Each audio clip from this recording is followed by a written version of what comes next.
Open your fridge. Chances are there's a carton of eggs in there. White or brown, uniform size, sitting in little cardboard pockets.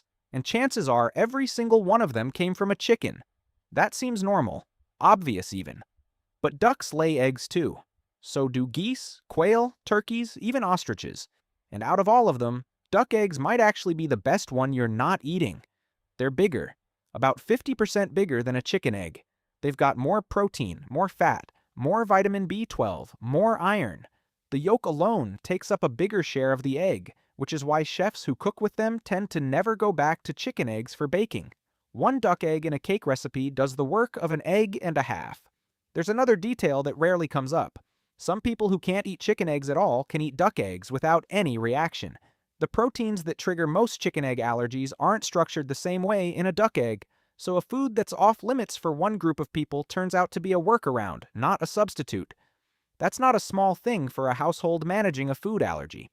It's the kind of fact that should make duck eggs a bigger deal in the grocery aisle, not a smaller one. So if duck eggs are bigger, richer, more nutritious, and in some cases the safer option for allergy sufferers, why does a country of 340 million people basically ignore them?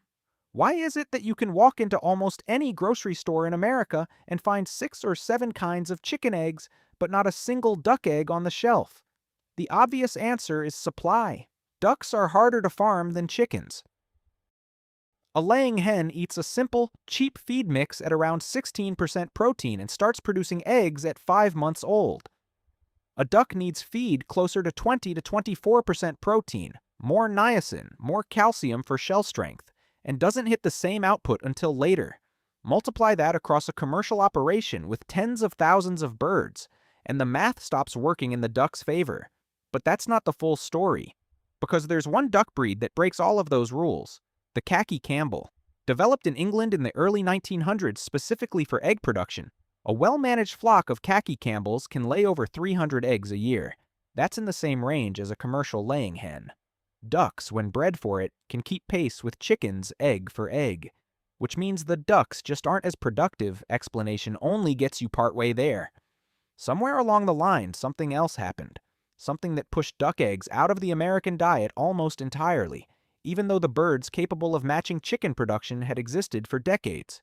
And the answer to what happened isn't really about farming at all. It's about fear. Go back to the years right after World War II. Duck eggs were still a normal part of the American table at that point. Not as common as chicken eggs, but not rare either. You'd find them at markets, in bakeries, in home kitchens. The war itself had actually pushed egg production of all kinds into overdrive, since dried egg powder was shipped by the ton to feed troops overseas, and small-scale duck keeping was common enough on family farms that duck eggs moved through local markets right alongside chicken eggs without much distinction between the two. Then that changed almost overnight. A string of salmonella outbreaks got traced back to duck eggs. The connection between the two was thin. Salmonella can live in any bird's eggs if the conditions are wrong, chicken included. But ducks lay in wet, muddy environments near ponds and puddles. And their shells are more porous than a chicken's, which made contamination easier to spread and easier to blame. The story stuck. Newspapers ran with it. Health officials warned against duck eggs specifically. And in the public's mind, duck egg quietly became shorthand for the risky one. By the time the panic faded, the shelf space was already gone. Chickens had filled it. And once a supply chain reroutes itself around one product, there's very little reason for it to reroute back. Here's where it gets stranger, though. Because the salmonella scare explains why duck eggs disappeared from stores in the mid-20th century. It doesn't explain why they never came back once. Refrigeration, food safety regulation, and modern farming practices made the original risk almost irrelevant. Chicken eggs today go through washing, grading, and cold chain shipping that essentially eliminates the salmonella risk that scared people off duck eggs 70 years ago. If anything, a modern duck farm operating under the same standards should be just as safe. And in the parts of the world where duck eggs never fell out of favor, that's exactly the case. In China, Vietnam, and the Philippines, duck eggs are eaten daily, boiled into century eggs, cured into salted egg yolks, sold in markets right alongside chicken eggs, with no elevated health concern attached to them at all. So the fear that started this had a shelf life of maybe a decade. The absence it created lasted 3/4 of a century. That's the part that starts to look less like a food safety story and more like a habit story. Once a generation stops buying something, their kids never grow up expecting to see it. And a food nobody expects to see is a food nobody stocks. Grocery chains don't guess at what might sell. They stock what already sells, which means duck eggs got locked out of the shelf not because people rejected them, but because almost nobody today has ever been given the chance to. There's a cultural layer sitting on top of all this, too. Right around the same decades, duck eggs were disappearing from stores. Donald Duck was becoming one of the most recognizable characters on the planet. Then came Daffy Duck, Darkwing Duck, Howard the Duck, an entire lineup of ducks with names, personalities, voices, and story arcs. Chickens never got that treatment in quite the same way. They showed up on farms and picture books, background livestock, a source of eggs and dinner, and not much else. Ducks got cast as characters. And it's hard to walk past a carton labeled duck eggs without some small, half-conscious part of your brain filing it next to a cartoon you grew up with. Food that's been assigned a personality is a much harder sell at a grocery store than food that was never given one to begin with. There's a second reason hiding underneath that one, and it has nothing to do with taste or safety. It's packaging. Duck eggs have a thicker shell and a tougher membrane than chicken eggs, which actually makes them last longer unwashed. But that same shell makes them harder to run through the automated grading and packing lines built for chicken eggs. Every piece of equipment in a modern egg facility, from the washer to the candler to the carton sealer, is calibrated to a chicken egg's exact size and shell strength. Retooling all of that for a product that makes up a sliver of a percent of total egg demand isn't something any major producer has bothered to do.